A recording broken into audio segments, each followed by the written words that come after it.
Good afternoon. I'm coming to you from the middle school campus, and it's interesting to be standing here having gone to school here and actually graduating from the 8th grade a long time ago, and then coming back sometime after that and actually driving a school bus through this area. Now, where I'm standing right now, there used to be a building, so we would have to drive in a different pattern. But the school bus was the first place that I was employed in Swain County schools way back in 1980. I'm telling you my age with that. The school bus transportation has been a consistent piece of Swain County schools forever.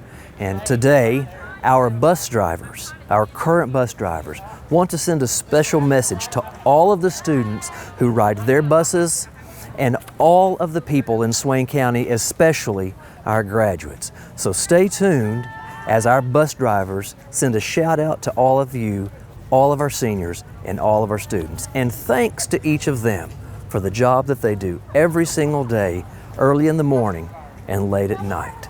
Thank you, bus drivers, and God bless you.